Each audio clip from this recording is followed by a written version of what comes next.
नमस्कार दोस्तों, स्वागत है आपका हमारे चैनल पर, जहां हम आपके लिए लेकर आते हैं दिलचस्प, प्रेरणादायक और दिल को छू लेने वाली कहानियां। आज की कहानी में हम आपको एक ऐसी दुनिया में लेकर चलेंगे जहां भावनाएं हैं, संघर्ष हैं और अंत में एक महत्वपूर्ण सीख भी है। तो चलिए शुरू करते हैं आज की कहानी। पुराने जमाने की बात है। एक छोटा सा गांव था जिसका नाम सुंदरपुर था। इस गांव में रामू नाम का एक किसान अपनी पत्नी सीमा और 2 बच्चों के साथ रहता था। रामू मेहनती और ईमानदार इंसान था। वह अपनी छोटी सी खेती से ही अपने परिवार का पालन पोषण करता था। हालांकि गांव में उसके पास बहुत जमीन नहीं थी, लेकिन उसके पास जो भी थोड़ी बहुत जमीन थी वह उसे बड़े ही मनोयोग से जोतता था। वक्त बीतता गया और एक दिन ऐसा आया जब गांव में बाढ़ आ गई। बाढ़ ने रामू की सारी खेती को नष्ट कर दिया। रामू की आंखों में आंसू थे, लेकिन उसने हिम्मत नहीं हारी। वह अपनी पत्नी और बच्चों के साथ सुरक्षित जगह पर चला गया। बाढ़ के बाद गांव में तबाही का मंजर था। गांव के लोगों के पास खाने पीने की कोई चीज नहीं बची थी। रामू ने अपने खेत को फिर से हरा भरा करने का प्रण लिया और मेहनत करने लगा। लेकिन यह साल रामू के लिए बहुत मुश्किल साबित हुआ। बाढ़ के बाद गांव में अकाल आ गया। बारिश का नामो निशान नहीं था और खेतों में कुछ भी उगाना मुश्किल हो गया था। रामू ने सोचा कि अब उसे कुछ और काम करना पड़ेगा ताकि वह अपने परिवार का पेट पाल सके। वह शहर जाने का मन बना चुका था। सीमा ने भी अपने पति का समर्थन किया और कहा, रामू, हम चाहे जितनी भी मुश्किलों से गुजरें, मैं हमेशा तुम्हारे साथ हूं। तुम जैसा ठीक समझो वैसा करो। रामू ने अपने गांव के पास के शहर में जाकर मजदूरी करनी शुरू कर दी। वह सुबह से शाम तक मेहनत करता और जो कुछ भी कमाता उसे घर भेज देता।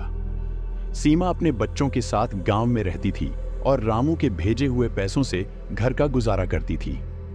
लेकिन रामू के लिए यह आसान नहीं था। उसे शहर की जिंदगी बिल्कुल भी पसंद नहीं थी। वह अपने गांव, अपने खेत और अपने परिवार को बहुत याद करता था। एक दिन रामू को खबर मिली कि सीमा बीमार है। रामू तुरंत गांव लौट आया। उसने देखा कि सीमा की हालत बहुत खराब थी। डॉक्टर ने बताया कि सीमा की बीमारी बहुत गंभीर है और उसे ठीक होने में समय लगेगा। रामू ने अपने सारे पैसे सीमा के इलाज में लगा दिए। उसने अपने खेत भी बेच दिए ताकि वह अपनी पत्नी का इलाज कर सके। समय बीतता गया, लेकिन सीमा की तबीयत में कोई सुधार नहीं हुआ। एक दिन रामू के पास खाने तक के पैसे नहीं बचे। वह गांव के साहूकार के पास गया और उससे उधार मांगा।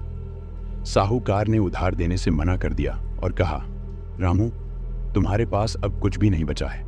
मैं तुम्हें उधार नहीं दे सकता। रामू निराश हो गया, लेकिन उसने हार नहीं मानी। उसने गांव वालों से मदद मांगी, लेकिन सबके पास पहले से ही अपनी समस्याएं थीं। किसी ने उसकी मदद नहीं की। रामू अपने घर लौट आया और अपनी पत्नी और बच्चों को देखकर फूट फूट कर रोने लगा। उसने सोचा कि उसने अपने जीवन में कभी किसी का बुरा नहीं किया, फिर भी उसे और उसके परिवार को इतने कष्ट क्यों झेलने पड़ रहे हैं। एक रात रामू ने सोचा कि अब उसके पास कोई चारा नहीं बचा है। वह बहुत ही दुखी और हताश था। उसने सोचा कि वह अपनी पत्नी और बच्चों को लेकर इस दुनिया से चला जाए। लेकिन जब उसने अपने बच्चों की मासूम आंखों में देखा तो उसका दिल पिघल गया। उसने फैसला किया कि वह अपनी जिंदगी की आखिरी सांस तक लड़ता रहेगा। अगले दिन रामू ने अपने पुराने दोस्त मोहन से मदद मांगी। मोहन ने रामू को थोड़े पैसे दिए और कहा, रामू, मुझे पता है कि तुम्हारी जिंदगी में बहुत तकलीफें हैं, लेकिन तुम हिम्मत मत हारना। यह वक्त भी गुजर जाएगा। रामू ने मोहन का धन्यवाद किया और घर आकर अपनी पत्नी और बच्चों का ख्याल रखने लगा। उसने अपनी पत्नी को भरोसा दिलाया कि सब कुछ ठीक हो जाएगा। धीरे धीरे सीमा की तबीयत में सुधार आने लगा। रामू ने अपने बच्चों को पढ़ाने के लिए गांव के स्कूल में भर्ती कर दिया। वह फिर से मेहनत करने लगा और छोटे मोटे कामों से अपने परिवार का गुजारा करने लगा। हालांकि उसके पास अब जमीन नहीं थी, लेकिन उसके पास हिम्मत थी और यही उसकी सबसे बड़ी ताकत थी। समय बीतता गया और एक दिन ऐसा आया जब रामू का बेटा पढ़ लिखकर बड़ा आदमी बन गया। उसने अपने पिता की सारी मुश्किलें दूर कर दी। रामू की आंखों में आंसू थे, लेकिन इस बार ये आंसू खुशी के थे। उसने अपनी जिंदगी की सारी मुश्किलों का सामना किया और अंत में जीत हासिल की। रामू की कहानी यह सिखाती है कि वक्त चाहे कितना भी बुरा क्यों ना हो, हिम्मत और मेहनत से सब कुछ संभव है।